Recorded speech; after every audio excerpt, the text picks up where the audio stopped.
This episode of the AI XR podcast is brought to you by Zapper, the folks behind Mattercraft, the leading visual development environment for building immersive 3D web experiences for mobile, headsets, and desktop.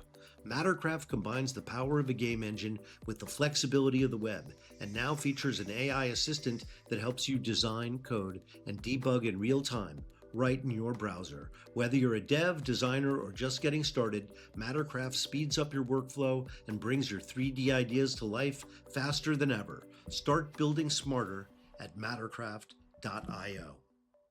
Good morning, everybody. I'm Charlie Fink with Ted Schilowitz for the AI XR podcast. Today is Friday, November 21st, 2025. Roni is not going to be with us today because he's hanging out with investors. Yeah, his company is sort of making its next steps and he's busy. So I may actually be down there in Florida again soon. I'm doing some stuff with him on it. So it's exciting. Yeah, I hope we get to hear more about it on the podcast. Roni plays it so close to the vest. I don't know how. Indeed. I could never do that. It's not your thing, man. Roni would call me a leaky lips. Yeah, there you go. Don't tell that guy anything. Don't tell Charlie. So speaking of AI companies that are coming out of stealth, Jeff Bezos has a new company called Prometheus. Mm-hmm. And they're going to be focusing on industrial applications of AI, robots, manufacturing, not the consumer space at all, but the space that is poised to grow much more quickly than consumers will ever be able to afford that kind of robotics technology. It's always going to be developed in industry. It's coming out of the military. We see how far they're getting with robots and drones. They can't build them fast enough. Good on Palmer Luckey, by the way. He really saw... Yeah, dropped into the right little piece of the puzzle, huh? He really saw where the puck was going. So although I often dismissed him as kind of a right-wing lunatic, I'm here to say, Palmer, if you're listening, I was wrong. Well, he certainly knows a thing or two about building stuff. So that's He really does. On the Bezos front, it's interesting because there's some articles that are floating around. I know there's one in the Wall Street Journal and some major publications that refer to and talk about the workforce at Amazon currently, which of course is Jeff Bezos Incorporated, and that today, in the year 2025, there are as many robots deployed across the enterprise of Amazon, mostly picking product, finding things, moving things around the warehouse, than there are humans. It's almost at 1-to-1 parity. I won't get the statistics right. You can go do a quick search and find the articles, but I think it's roughly 1 million humans work at Amazon and roughly 1 million robots work at Amazon, which is a pretty interesting thing to think about. We talked about this a couple of weeks ago. I think Amazon actually has acknowledged that it plans to shed over 100,000 workers over the next 5 years. Yeah, and maybe this Prometheus thing is all part of that plan, right? Right. So, I mean, wouldn't they make the perfect client for Bezos' new company? Yes, exactly. It's fascinating. So before we get on to the next news story, you had an interesting week that you wanted to talk about. You were the star of a popular podcast. Tell us about that. Well, I think a lot of our listeners that track the movie world and the cinema world know a cinematographer named Roger Deakins and his wife, James, who's a producer. Roger is potentially the most important cinematographer of our generation. He shot some of the most important films and has had a storied and wonderful career. His maybe most famous work is The Shawshank Redemption, which is one of the most beloved movies of all time. He was the cinematographer on that. He's the most lovely, down-to-earth person, and he has the most amazing guests on his podcast, which is largely about the movie industry. And I was lucky enough, they asked me to be on the podcast, and the episode that I was on ran this week, so it's up now. The first thing I did is cross-promote our podcast. I said, oh, we do a podcast too. It's called the AI XR Podcast. And he and his wife were fascinated by that. They asked all kinds of interesting questions. It starts a little bit with my background. Then we go into the cinematography and the camera side. But then probably the last, maybe not the last half, but certainly the last quarter of the podcast, and it's a long-form podcast. It's over an hour. We talk about AI through the lens of people that, and they're even a generation older than us, Charlie. They're definitely, been through their careers. And it is interesting to go through their perspective and talk about what AI and futurism is doing and how open-minded they are and how open-minded he is as a cinematographer to learn new things in new ways. So I think our listeners would probably enjoy the listen and maybe share it with other people. Just called the Deakins Podcast. I think Deakins has a rarefied view in Hollywood, as I have said before. And of course, on this podcast, after 268 episodes, I've said everything at least once. Yes. You and I both, baby. I do think, for example, among my students, there is a woke anti-AI mind virus that is going to harm them. Yeah, I think this podcast, if they listen to it, will help reorient that a little bit and start to understand the art of illusion and the art of AI are actually one and the same thing. That's kind of what Roger and I talk about a lot. We don't talk about we touch on the economic dynamics, of course, and the ethical lines, but really it's about artistry and creationism and the tools that creators in various generations have figured out how to use to achieve their objectives. And you would think a cinematographer like that would be very anti that because, he's in sort of old school understanding, but he's not at all. He's very much about how to apply new technologies to solve the problem, to create the next illusion. So I think your students would like it. I think a lot of film school students would like it. Yeah, I have to definitely give that a listen. Let's get on to the rest of the news before we bring in Kent. Yeah, and Kent, of course, another interesting fellow that does long-form podcasts. You and I have both been on his podcasts a number of times. So. Yeah, Kent recorded a podcast with me in 2019 and never published it. What? So, if it wasn't good, I don't want him to publish it. Charlie, it's the lost episode, the lost Charlie Fink episode of his podcast. As I recall, I told him everybody was a mercenary. Probably. Oh, well, maybe that's, he has to make his living making sure people go on his podcast. Right, because he's the leading evangelist for VR. For VR, as art. Voices of VR, absolutely. And he's done, I think, about 2,000. Oh, yeah, he's way more than us. He always has a microphone at a conference in front of him. I was at Venice with him. And frankly, would not have found my way around there. Right. He is a very good guy, right? Because he knows this space better than probably anybody. And Kent's a very generous guy. I have to say that is one of the reasons I really like him. And he's been really sweet to me since I joined this part of the industry in 2016. Right. He was one of the first people I called. Yeah, he's a big supporter of this stuff. Yeah, exactly. We'll get to him in a few minutes. All right, Warner so Warner Brothers settled with Udio. Yeah, what do you think? Well, I think this is what's happening with print also, right? You've got Axel Springer and the AP and Fox all providing their content on a licensed basis. Yeah. I wouldn't be surprised if in the next version of ChatGPT, the New York Times has been completely exercised, which will make the damages that they've incurred limited. Yeah. But the New York Times also, it's going to cost the New York Times millions of dollars to get that out of OpenAI. Yeah. So I don't know. As a shareholder, I think they got to go with the flow. There's no way they're going to win this. OpenAI is too big, too powerful, too rich, even for a publication like as powerful as the New York Times. I just think they're fighting the last war. I'm blanking on his name, but it's the Kara Swisher's partner on their podcast.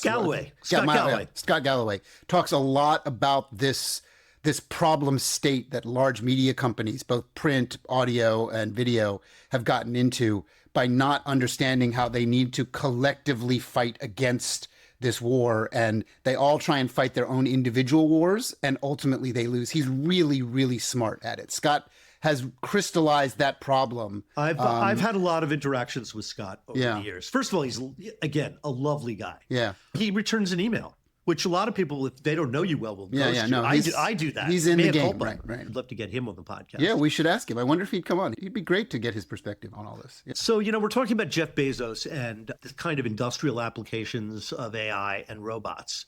So here's a story that really speaks to the enterprise aspect of AI that usually is boring as fuck, and I never write stories like this. But I came across a really interesting company called Stut. Do you know what a Stut is? A Stut is a rugby term. What they want to do is they want to take over collections for businesses. Apparently, there is a bottleneck inside of companies that bill other companies. And they have to chase down a large number of invoices. Right. And so they're going to automate that. And it's a huge, huge pain point. They've raised $29.5 million from Andreessen. I think we're going to see a lot of this in the news for the next year of companies that are just tackling different aspects of business and in a very specific and surgical way. Yeah. Similar to the internet, right? People found veins of how we use the internet. This is why all these software as a service companies were born. This is how Oracle was born and SAP was born and Cloudflare was born and Salesforce were born and Amazon was born. It was born off the power of the internet. And now we're seeing a whole bunch of enterprise use case companies being born off the power of large language models and artificial intelligence use cases. They're finding specific verticals inside businesses to help them lower risk and increase efficiency, right? It's just like how we talk about virtual reality as one of the most successful veins of virtual reality being within these industrial corridors, within use cases where people need to create simulations and there's money to be paid for those simulations, right? AI is on like that on scale, just like the internet at large. So let me give you two more examples that we covered this week. Albatross comes out of stealth with $12.5 million. They're building a real-time personalization system so that it can predict what you're going to buy. These are two ex-Amazon guys addressing a problem that Amazon had. There you go. Because they don't know enough about the funnel. What did you look at before you looked at this? What is your taste? How does it present sooner in the process, the product you want sooner in the process? That's interesting. Yeah. Yeah. I mean, that's very much a human behavior thing, right? What do you think is a good purchase? What do you think is the thing that you're going to want today to increase your life, your betterment? I'll give you a little sidebar to this. I wonder if these guys are studying this.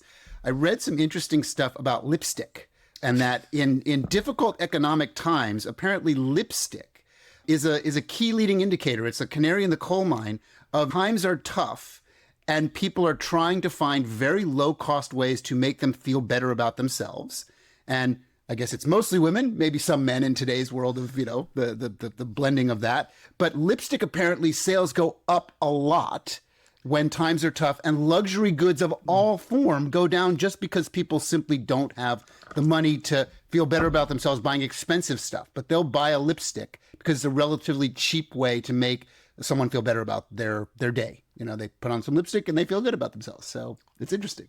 So here's a story totally related to VR for industrial applications. HaptX. Yeah, Do we you know the remember our HaptX friends? guys, of course. Yeah, right. of course. Because they were making these gloves that let you, with a VR headset, control robots. Yeah, it's full-on simulation. Brings you to the full simulation. And I don't know if you remember, it's the cover picture of my column this week. In 2016, they started, I think actually in 2015, they started publicizing this image of a person suspended in midair. Right. Right, because how can you walk around in VR?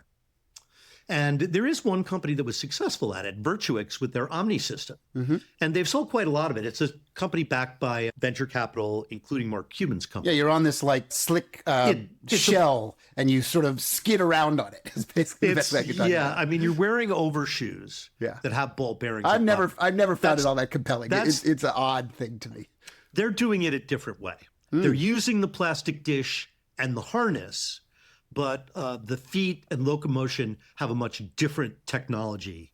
They're using it again to train robots for workers who have to train for dangerous full body situations. They have to be present in a difficult place. Yep. This is very effective. The other thing along the way that I figured out, which I did not know, was HaptX was purchased by its large manufacturer.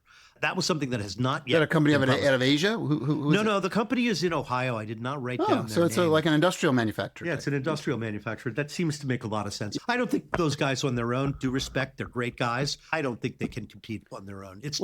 What they're doing is too expensive. Yeah, it's very exotic, not scalable, but it is, for anybody that's ever tried it, it's remarkable. You put on those haptic gloves, which are these huge pneumatic tubes, all these things on them, and then you put on a VR headset, and they will put a spider on your hand, and you watch the spider when there's these little things in your head. You feel the little light thing scurrying along your skin. And it is the freakiest. It's the holodeck. I mean, when you can link your physical body to the visual. I mean, our friend Ken from Evermore and The Void did this with the theme park attractions, did it with Star Wars and Marvel and other brands, where his version of VR was the linking of the physical to the visual. So as you walk, the classic example is in a horror experience when you walk through the spider webs. The Ghostbusters experience. Yes, right. You and there's 4D effects. You reach out for a doorknob and it's real. And it's actually there. Right. Where you walk through spider webs and all it is little strings hanging down from the ceiling. Yeah. But when you see the spider webs and feel them on your face, it completely sells the illusion. It is the best kind of magic at that point. When you blow up the Marshmallow Man. Yeah. They have marshmallow smell. Goop and smell. It feels like it's coming at you. It's great. Yeah. Absolutely. And you are on a scaffolding, like for window cleaners. Yeah, that's moving. Yeah, exactly. And it shakes as you walk across it. Right. That was one of my first best Yeah, VR I would say it's the height of virtual reality when you can link that stuff together. That is really making the simulation, the round trip of the simulation. He's the perfect guy to talk about that. Kent's going to pop in any minute, so why don't we take a moment and get a word from our sponsor. The guest segment of the AI XR podcast is sponsored by the new Luma series of Viture XR glasses. Viture is the quiet giant of video smart glasses, preferred by gamers and #1 in US sales. The expanded 52-degree field of view shows me a virtual 152-inch screen. For the best in mobile gaming and entertainment, go to luma.viture.com or Amazon and get yourself a pair. Kent Bai, welcome to our podcast. Thanks, Charlie. Kent, for those of you who don't know, is the Voices of VR podcast. He has interviewed, I would say, over the past 10 years, everyone in the industry. Is it beyond hundreds now? Thousands realm? Oh, yeah. I published 1,682 interviews. And I've got about 1,000 unpublished interviews. Apparently, Charlie is one of them. Mine episode. I know. I may have been a bit too cynical, and Kent just was like, I don't know.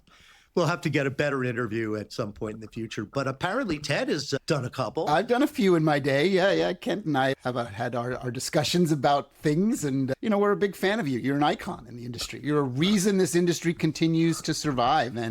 And you're part of the important fabric of what makes virtual reality. So good on you for sticking with it. It's hard, I know. I think one of the things that makes your podcast so good is the focus on artists and makers. Those are people who don't get a lot of air. A lot of times they've created, like in Venice, a ephemeral experience that's not going to exist anywhere else except in that moment, rather like live theater. So was that an actual intended, when you started to not focus on sort of the business stories, the populist stories, the things that everybody's talking about, but actually focus on a little bit of the fringe, the artistry and the creationism? Was that an actual conscious choice, or did it just evolve that way? Well, I think most of my podcast has been talking to artists and creators and makers, going to different events, developers, just to get a sense of what's happening in the industry. It's sort of inspired by Jonathan Landay and Warren Strobel, the two journalists from Knight Ridder that actually reported what was happening in the war in Iraq, where they weren't going to the press conferences with Donald Rumsfeld. They were actually talking to the people closest to the ground to see what was happening in the industry. So I've always taken that kind of bottom-up approach, but going to Sundance in 2016 is when I started to cover the type of immersive stories and immersive experiences that weren't always necessarily getting distributed. So it's about a third of my coverage has been going to these film festivals of Sundance New Frontier, Venice Immersive, South by Southwest Immersive, Tribeca Immersive, and then I just got back from IDFA DocLab, where I did another 21 hours of interviews with artists and creators. I feel like the artists and the immersive storytellers are the ones that are at the frontier that are pushing the medium forward, and it's those different types of experiences that aren't always widely distributed. And so I really wanted to both bear witness to those experiences so that I could see what was happening, but also capture a bit of an oral history of these projects that may not have any other documentation for folks to kind of hear what's happening at that level, at the frontiers of innovation. They don't get a lot of coverage. It's interesting that your pedigree is sort of this, how do you get the boots on the ground, the real reporting? Reporters tend to get a little lazy. The press release comes out, they write about the news of the day, they write about the big companies, but you're actually getting into the muck, right? To learn what are these real stories of these people creating in this medium. That, for arguably the challenge with it is that it's difficult to monetize this medium, right? It's a hard business to find a business there. The focus on games has been misguided, I think.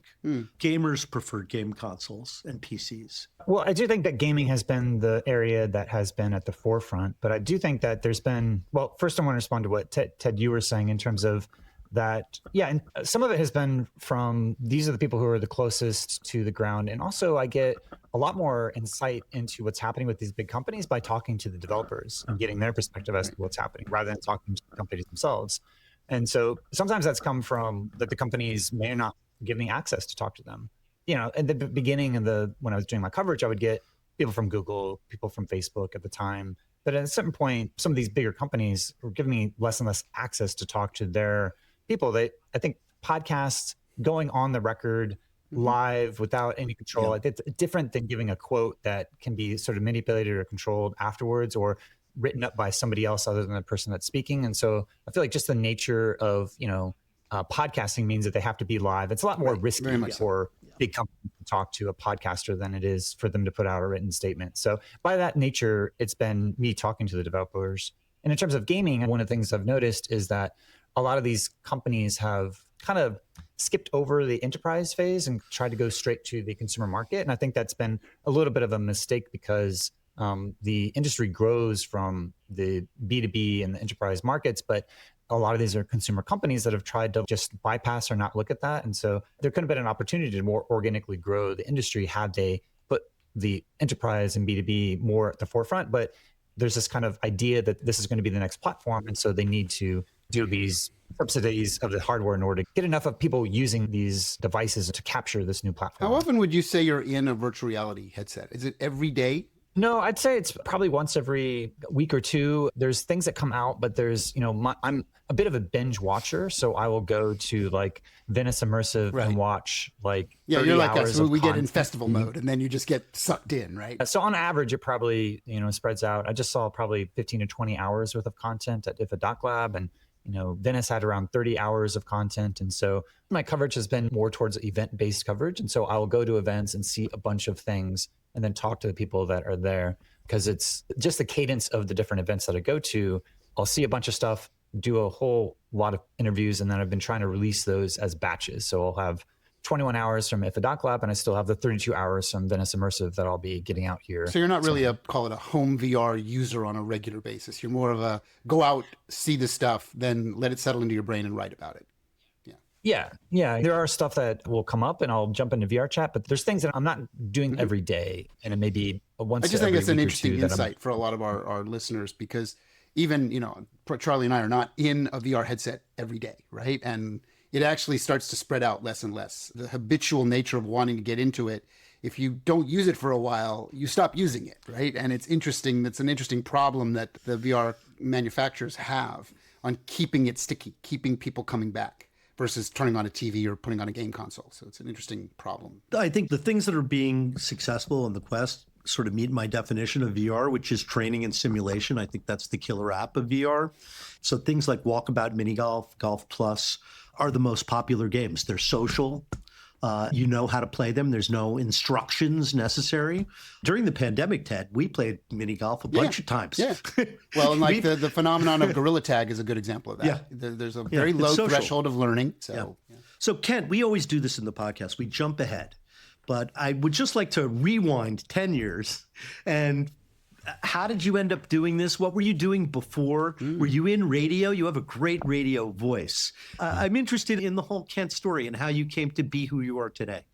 Yeah, so I graduated from Rose-Hulman Institute of Technology back in 1998 with an electrical engineering degree and went directly into working for the military industrial complex. I was working on the F-22 Raptor as a radar systems engineer, and then eventually started to get into more documentary film, and always had this kind of art and science dialectic between like having hardcore science and engineering as my background, and then always interested in artistic ventures. Would make videos in high school. And so I found myself kind of like pulled between like, am I going to be more pragmatic and have a job that has a really good paycheck, or if I'm going to pursue these more artistic pursuits? So I ended up kind of doing sort of like technical marketing. And so I'd work at a place like Lullabot, which was doing open source training for Drupal. And then at the time when I got into VR, I was working at Puppet Labs, which was an IT automation startup company where I was also doing sort of technical marketing for them, doing videos, doing interviews. And, when I was at Lullabot, I started going to like DrupalCon, which would be an open source conference where I would go and do like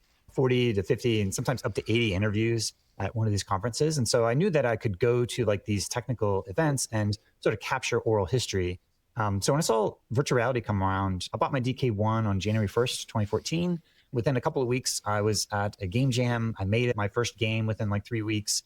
And then I realized that the design principles there was not any books or anything where you could understand how to really develop or make experiences for VR. And so when the first gathering at the Silicon Valley Virtual Reality Conference was announced for May 19th and 20th of 2014, I immediately got a ticket. I think I did around 46 interviews with people, just sort of capturing what was happening in the industry. It was really kind of the first gathering of the community above and beyond what was happening in the Silicon Valley Virtual Reality Conference. They were having monthly meetups, and that was the 1-year anniversary that they had. or bringing sort of the broader community together. So after that, I started just going, I went to Oculus Connect 1 because my experience was on Oculus Share. I went as a developer rather than as a journalist. And then I just wanted to go to these different events because a lot of the knowledge that's transferred in this industry is like oral transmission. So people would come to these different events and give talks. So I always would want to go to those different events and talk to the speakers and sort of capture the knowledge that they were giving around this new medium. So I thought it was just really exciting. And I knew that this medium was going to be transformative. And I just wanted to start to capture the history of it as it was unfolding. It's interesting you mentioned that time, that sort of 2013 to 2015 time range.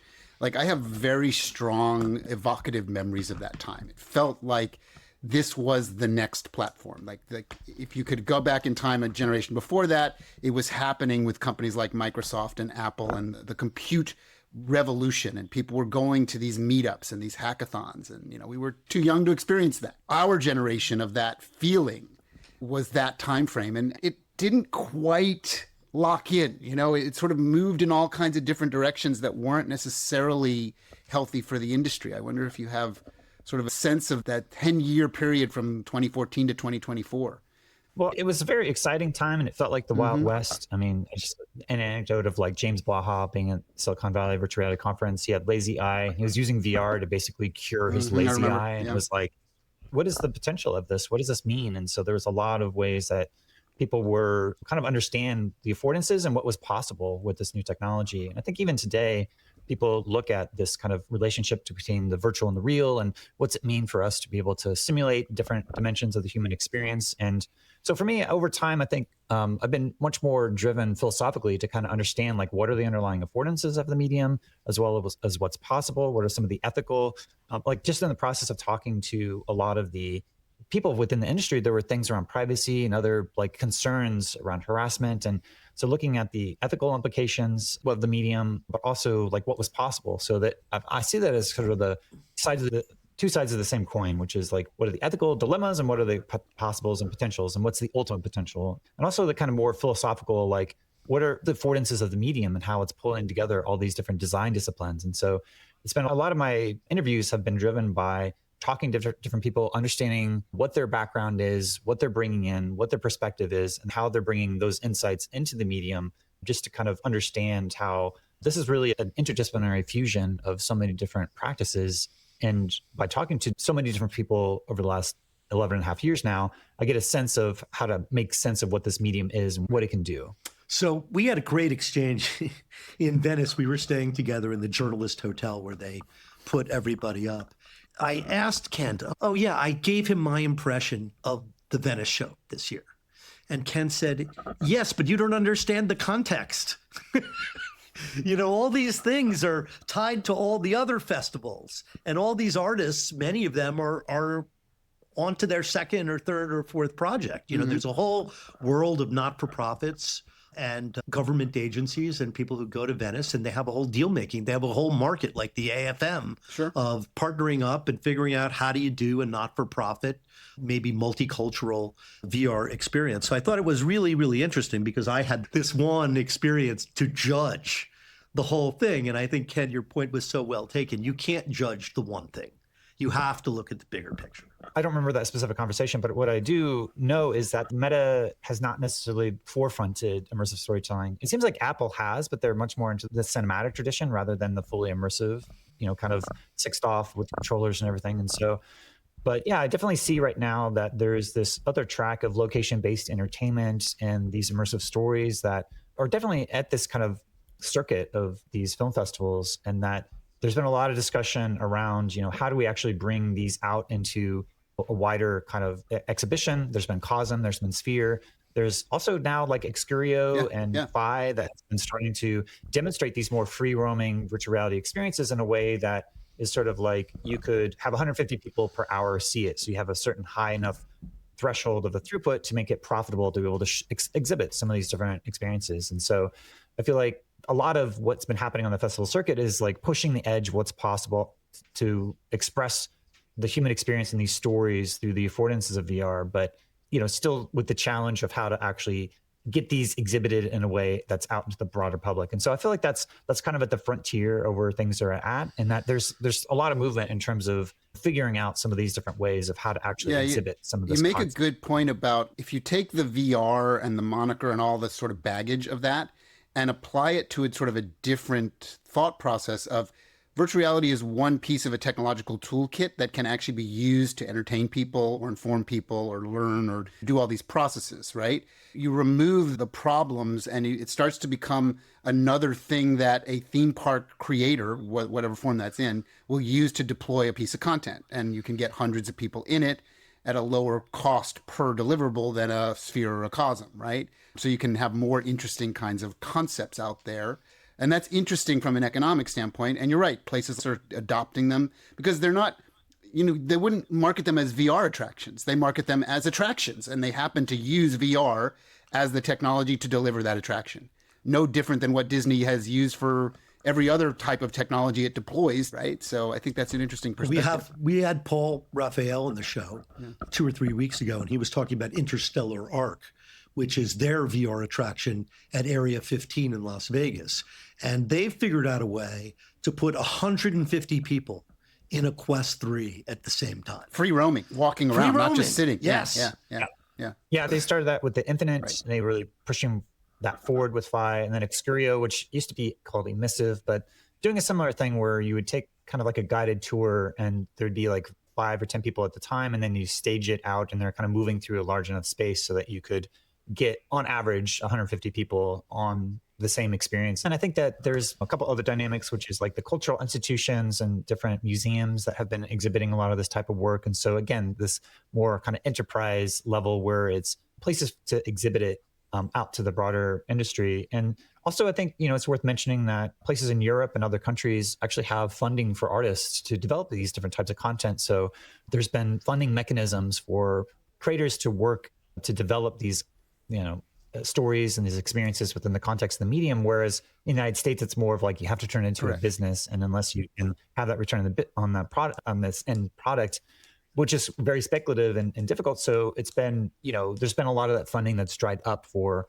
creators that are based in the United States, whereas creators that are based around Europe and other places around the world, there's a lot more of those resources. And so when I go to these international festivals, you see a lot more of this content that was subsidized by government grants to be able to develop it. So I think that's a key point, that we haven't seen that in the United States. And unless you're going out into this kind of international context for these festivals, then you miss a lot of the kind of cutting edge content that's been developed over the last Felix and Paul are Canadian. They're from Canada, and Canada Yeah. supports this type of stuff. And there's a thing called the Phi Center that actually delivers on that promise, that actually takes public funding and brings it back to the arts, right?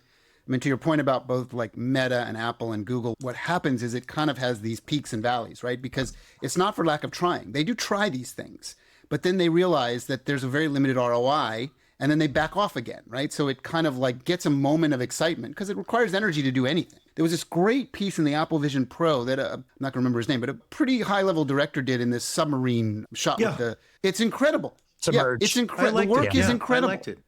But Apple can't sustain that, right? So they put it out and then they kind of let it die on the vine because it's difficult to sustain that. Well, Apple does have a lot more content that they're coming out. I think that they've, with the camera that's now being released, you see this sort of, once you have new technology and platform, then exhibition. So the Blackmagic camera that's out now, we're starting to see a lot more of the content. You hold hope for this industry as a growth industry, that it'll continue to grow. Well, I think that right now we're in a kind of a beginning of a new cycle. We're starting a new point where it'd be the equivalent of where the internet was in 1989. And if you look at back to 89, and then the midpoint between that is like 2007 when the iPhone came out. 1989 was like the Game Boy, and then 1999 was the BlackBerry. So that's the seeds that were planted in that time, starting to sprout with this technology that will allow you to blend the boundaries when you're at work or when you're at home. And then iPhone was sort of like it's coming into full bloom, where the smartphones are out there. And now we're at the point where all that data is being used to train the AI. So AI is sort of like at this new phase of starting, but we're also kind of at these smart glasses and other inflection robots points. and other things.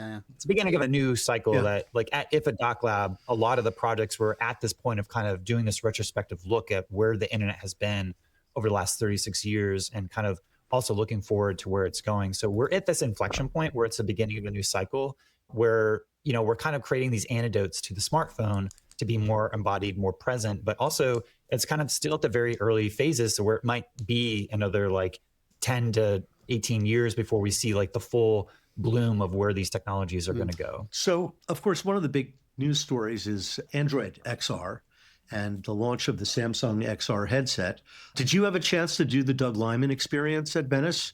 I did, yeah. And I talked to Doug. I have an interview that'll be airing with him and his team and someone from Android XR. So yeah, I'll be airing that with my Venice immersive coverage that hopefully will either come out either before or after United XR. Because I thought that was very comparable to the Apple submarine experience. There was big budget production with a real director. And Doug did a great job of telling a story in 15 minutes, I thought. And in a way, of course, that could be extended. I don't know whether they ever will. I think Google underwrote the whole thing, but it's a pretty amazing little film. Whenever you get your chance, you should see it. Is a real, like, he's in this for a long haul. He's been doing this stuff for a long time. He did a 360 series, I think, in 2017. Yeah, with Weaver maybe? That we were involved in. It's really interesting. He's an interesting character. He was an early adopter of the Red camera, too. Like, he's very much trying to figure out what that next thing is and how to make it something cinematic and wonderful. So he's an interesting... It'll be a good interview to listen with Kent. He's a very, very much of a Hollywood director. Right. He is like Hollywood director, from Central Casting. Yeah, he's done some big movies. He looks like he slept in his clothes and his hair has never met a brush. Oh, yes. He's an interesting character. Yes. Yeah. So when you're a big director, you get to do that. You can do whatever you want. Right? So, Kent, it's an interesting moment in VR. I agree. Do we think that the VR industry, as we go forward in 10 years, you were talking about 10 to 18 years, do we think that Meta will maintain its primacy, or will that get eroded by Apple and Samsung, and will there be competition that way?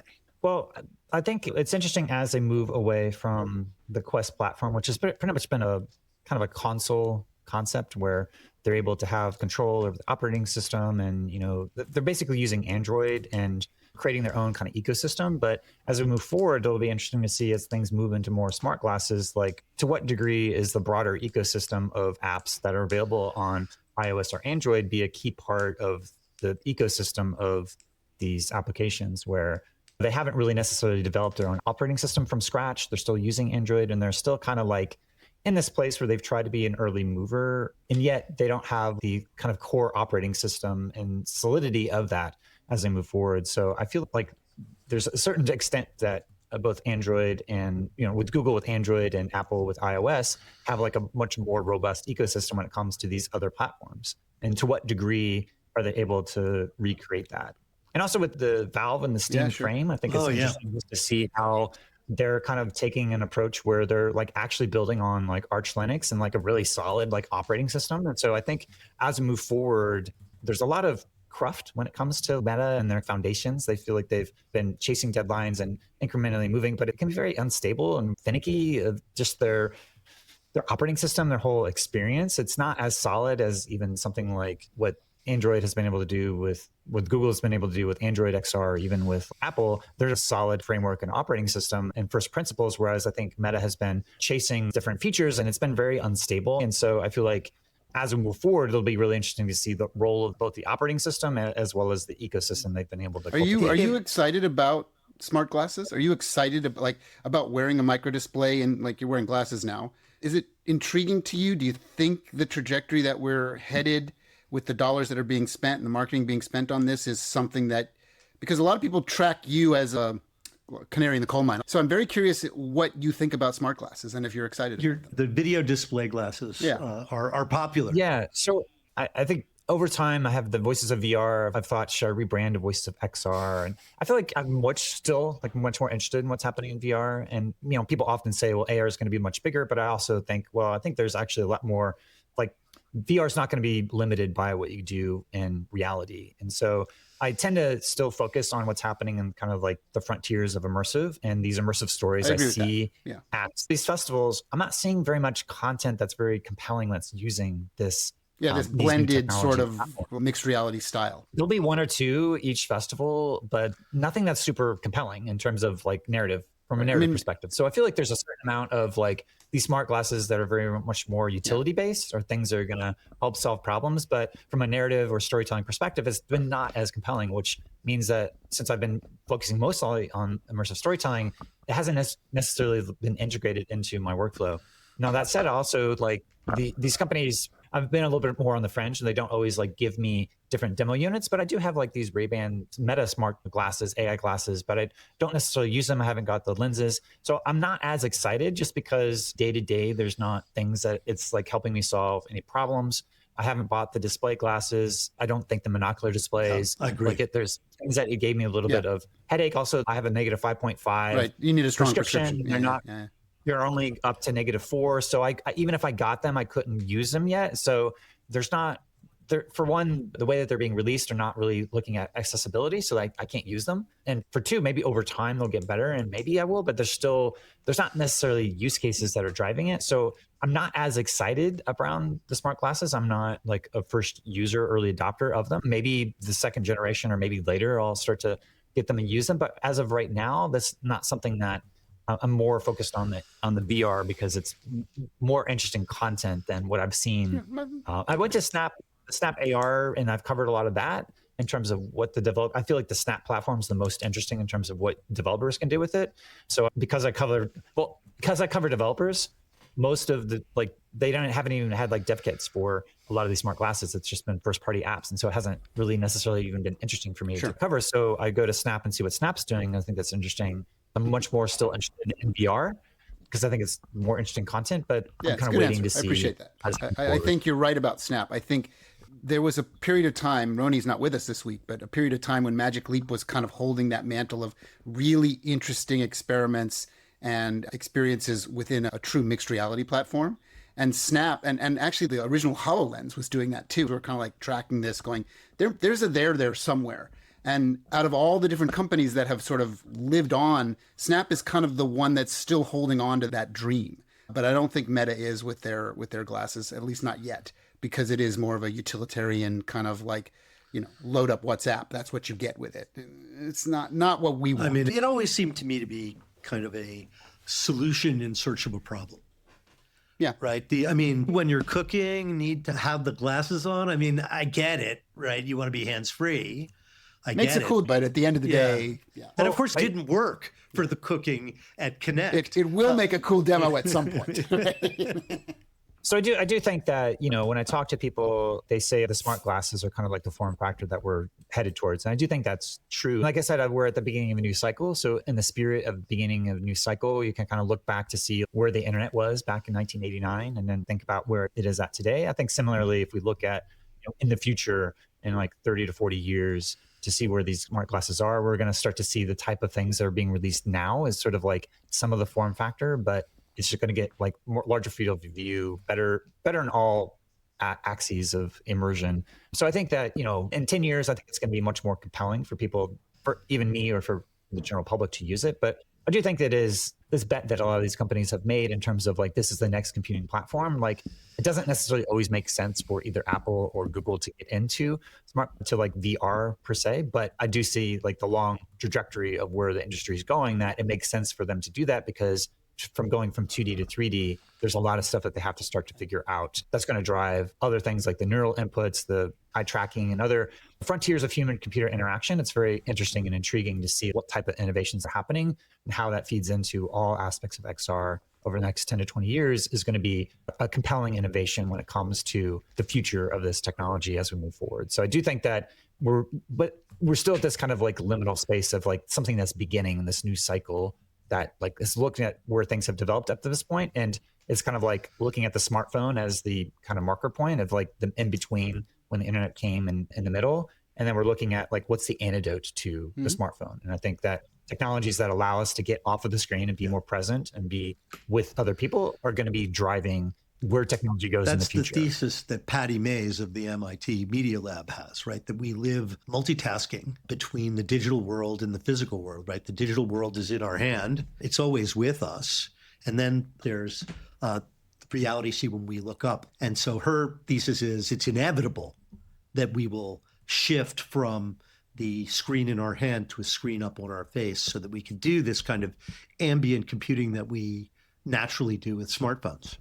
Yeah, and I think that a lot of the projects that were at IDFA DocLab this year were taking this retrospective look at the impact of the internet on our lives, the impact of these algorithms and AI. And I think that there's a little bit of a backlash of the ways that people have been kind of addicted to our technologies and how there's the promise of the internet to connect us, but in a lot of ways, it's really alienated us and distracted us in a way that we're not actually being connected to each other. And so I feel like, part of the trends that we're seeing is like ways of getting off of the phone, being present. And that's what I love about these immersive experiences, that is like you put down your phone and you're fully present to what's emerging. And I think that it's a sign of like, there's a hunger for that in the larger society for us to have these different types of experiences where we could disconnect, be off our phones, be fully present to what's emerging in front of us. And I think these experiences give that to us, but just broadly, I think consumer technologies, I think, are going to be hopefully moving into this more ambient computing, like Amber Case has talked around, but things that are not trying to constantly capture our attention and distract us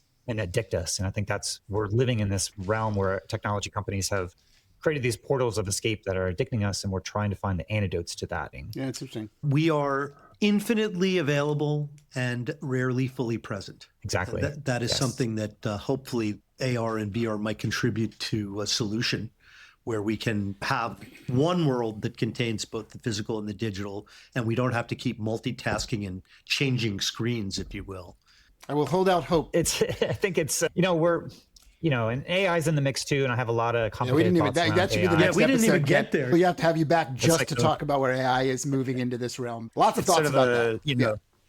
A lot of colonizing force, a lot of really like ways that AI is just sort of moving fast and breaking things. And there's a lot of slop and a lot of like ways that AI is disconnecting us, or AI that is, getting a lot of things wrong with large language models. I do think that AI is at the point where the internet was in 1989, and that it'll continue to develop. But I think there's a lot of discussions about AI at IDFA DocLab where there's some artists that are saying, I don't think there's any way to use AI in an ethical way, but they use it to be able to talk about how much they hate AI in a way that I think there's a lot of critiques around right now in terms of the influence of AI as being like a colonizing force of empire. And I do think that, there's a way that it can empower people, but it's also disempowering people in terms of the way that it's out there now. So I feel in a very similar way where there's a lot of things that I have critiques around AI, but I'm also covering what the artists are doing around AI to be able to reflect and deeply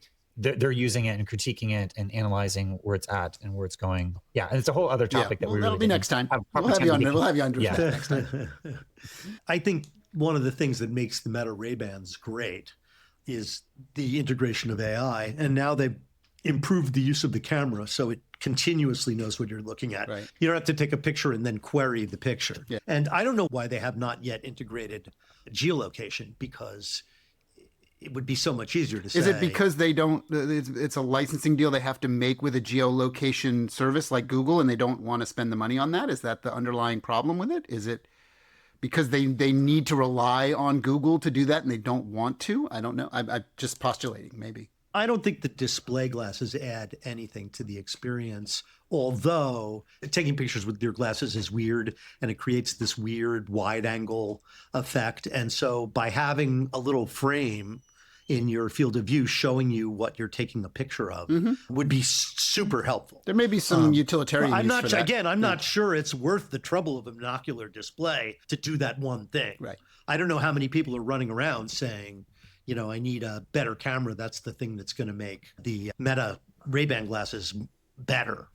I do think they're going to move on to binocular displays, and that's inevitable. Well, at least thank God we have them for trying and helping us figure it all out, because at least they can spend the money that nobody else has to spend on dancing that dance, right? And just keeping that thing moving until they find the right chemistry. Yeah. And the level of risk that these guys are taking and the amount, the cost is, as you know, in excess at this point of $100 billion. Yeah, to try and deliver a consumer product is not a trivial thing. It's, I think if they chuck Reality Labs overboard and said, you know what, that was a nice idea, we're not doing that anymore, their stock price would go up. Oh, yeah. Well, I think what they're doing and how they're selling with these display glasses is they're like what Boz and Zuckerberg were saying was that they're trying to look at the top 10 things that people take their phone out of the pocket for. And can you start to cut those down so that you could do that purely with these display glasses with the neural input? And I do think that that is this kind of midpoint going back to 89 and then 2007 with the iPhone coming out.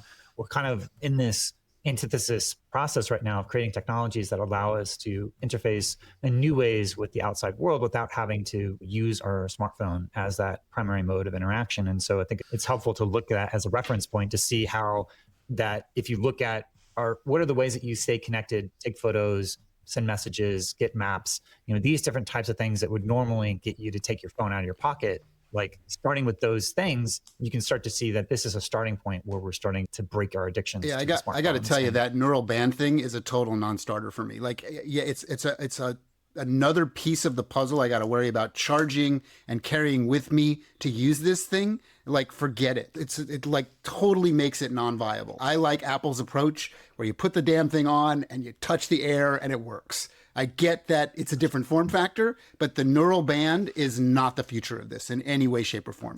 You can't have accessories like that and expect daily use case. Well, it's, go back to like the 1968 Ultimate demo, or the mother of all demos, where they started to demonstrate the mouse for the first time. The neural band is the mouse for interfacing. Yeah, but this if technology. I'm wearing it, if I'm running around my life wearing it, like, I don't carry a mouse with my smartphone, right? Steve Jobs made the point you don't need a stylus. Everybody's got a stylus. Here it is, your finger, right? So I very much do not think that is the future. I get that that's a technological step they need to live in today to give you a mouse experience, but I think they have to work harder. I think they have to figure that out. What I'm saying is that if everything's dictated by voice and you're using the voice and you're in a place where you can't use your voice, then I just want to be able to look at stuff or move my hand in the air. It's just the extra thing I got to wear and worry about charging and carrying with me that makes it non-viable to me. It's a technological experiment. Too much friction. Yeah. Listen, it's the top of the hour. I'm not sure whether people would listen for another hour, but this has been a great conversation. Somehow I think they would, Charlie. I was at a conference, a big AI conference in Hollywood this week. And in the lunch line, I'm talking to someone that I met in the lunch line. She works in AI in New York. And the woman in front of me is like, oh, I listen to your podcast. And so Kent knows this. You people show up, like they listen. Here we are, they like it. So we've had a lot of success with the podcast this past year due to, I believe, changing our name from This Week in XR to the AI XR podcast. I do think AI will have, and certainly it already does, will have a big impact on XR and making XR a better platform. And I think having good, compelling guests like Kent is why people listen. So thank you for being on. For those of you who are going to CES, we are having our annual podcast party on the 7th at Area 15. Included in this is the Interstellar Arc experience. Yep. If you're interested in joining us, send me an email, cdthink@gmail.com, and we'll get it sorted out. I can't believe we're already talking about CES. Like, Thanksgiving is next week. What is going on? Ted, time goes faster. It's true. I noticed that, apparently, yes. And I'll be at United XR in December in Brussels. I might make it out to CES. I haven't seen Interstellar Arc, and it might be a good excuse We'd love to have you. come. That and check out the Sphere for the first time. Oh, you've never been to the Sphere? Oh, it'd be interesting to talk to you about the Sphere. That would be an interesting area to get your thoughts on and see what you think about it. All right. Well, let's wrap up here. Kent, great to see you. Thank you so much for joining us this morning for a great conversation. Thank you, everybody, for listening, and we'll see you back here next week.